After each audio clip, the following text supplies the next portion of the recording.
Hi, welcome to another of the Beekeeping Weekly Extras.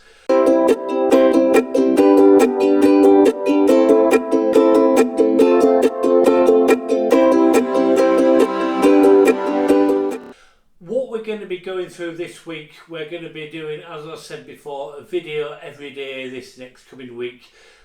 This is going to be primarily getting ready for the queen rearing season, because you want to get all your equipment in place before you actually start the season, rather than getting to July and deciding I'm going to do queen rearing and then having to order all your equipment and get things together. One of the things we're going to be taking a look at is mating ducks. This is an Apidea or Apidea, whichever way you want to say it. We've got this broken down into all its primary parts, which is the main body, the floor, the roof, the frames, an internal feeder and a ventilation screen. So how these go together: your floor goes on, you've got your internal feeder, and that's got a small queen excluder to stop the queen getting into the feeder. That fits in the rear of the box. You've got your ventilation screen going to go in the front of the box. These are your frames. They come flat packed and they're just snapped together, and you cut yourself a small sheet of starter strip to get them going, so that's where they're going to be building on. Put these in the right way around.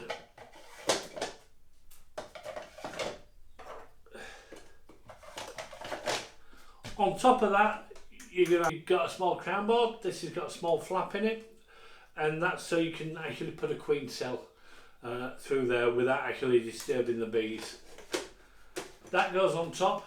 Now you'll see that those holes line up with the half round circles in the frames, so you're not trying to force it down anywhere.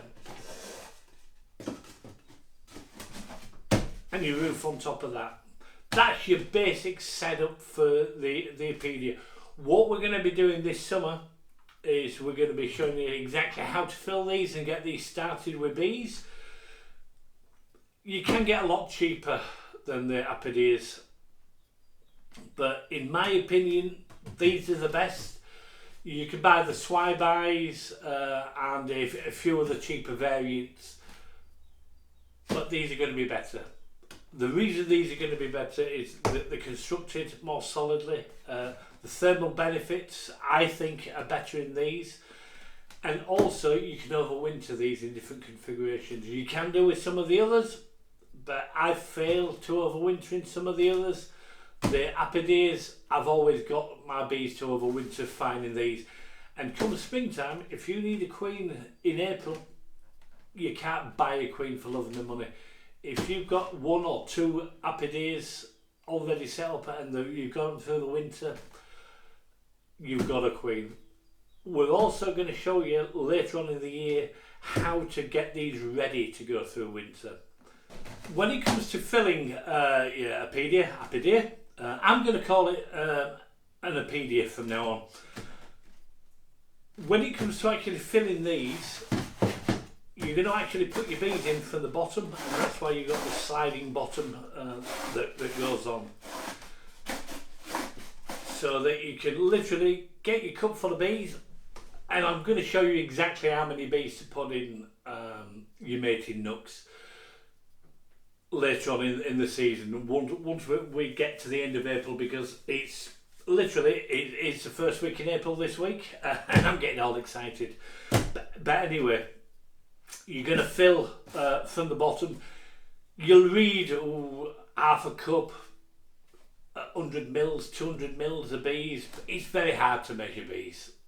I'm not being funny about measuring bees, but I'm going to show you how many bees to put in these so that you get a sustainable mating nook for the season. So you're going to get 2, 3, 4, 5 queens mated out of each Apidea throughout the season. The other thing that you do to get these started off is you're going to fill up this feeder to start with fondant, and you're going to fill it right up to that level there. The reason you do that is because when you tip this over, if it's full of syrup, all that syrup's just going to flood out everywhere. You can, if you want to, slide this, take the roof off, slide this forward and then fill it after you've filled it with bees, but you must feed mating nucs.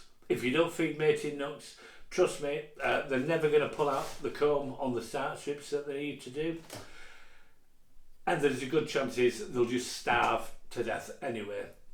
The other reason I like to fill these up with fondant to get them started with is anybody that's tried mating nucs before, one main problem you're going to get is all the bees, you're going to take the lid off one day and you're going to find all the bees huddled in the feeder, completely ignoring the frames, because to them that's the warmest part and they'll actually cluster.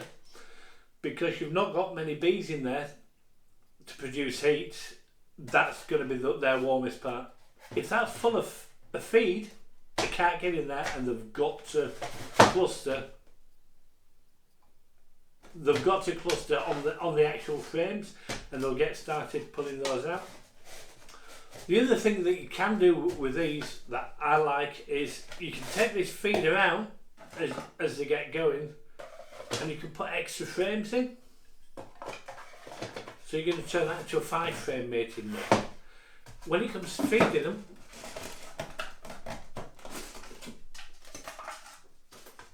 you've got a top feeder that you can buy as an extra add-on. These don't cost a great deal.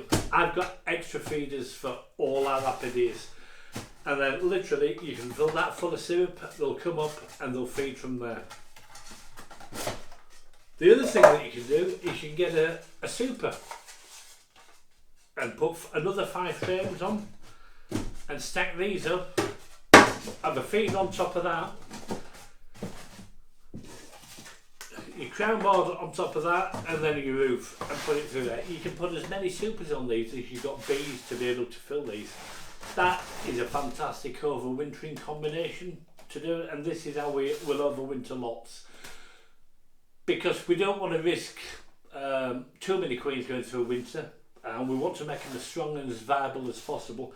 So if suddenly you've got 10 frames in there, all full of bees, a good quality mated queen, one of your last ones of the season, a feeder on top, you can get them fed up and ready for winter. The other thing that you can do with Apideias, and not a lot of people really take advantage of this, is when you've not got the feeder on, there's a recess in the roof. And what I do with this recess in the roof is I stuff it full of fondant. So literally the old recess part of this roof is stuffed full of fondant. So when you put your lid on like that without the crown board cover, if they've burned through the stalls, you've got fondant on top, just like you would do in your normal full-size hives, where you'll give them an extra block of fondant on top. This way you can give them fondant on top of your Apideias, and you will get these through winter. I've forgotten about nucs, I'll be quite honest.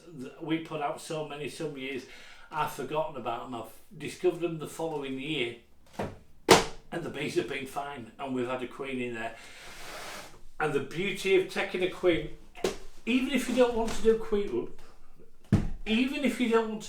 rearing, I suggest that everybody rears at least one queen in that year, whether it be from a swarm cell or whatever you can get out of it, and pop it in one of these and overwinter, or try to overwinter one of these.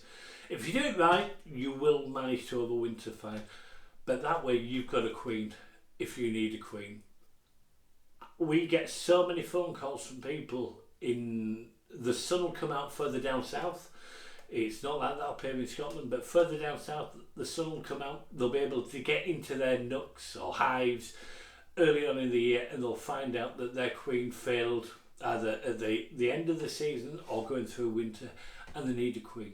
You cannot buy a mated queen for love nor money in March and April.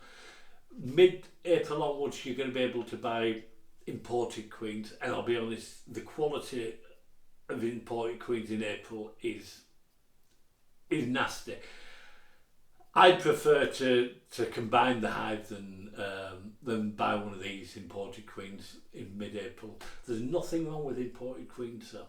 Later on in the year, if you buy them at the right year from the right suppliers, you can get really good quality imported queens. But early queens, no. But if you've got one of these, you've got a queen. If you don't need a queen early on in the year and you want to do a split later on in the year, you've got a queen all ready to go, and then you don't have to buy one.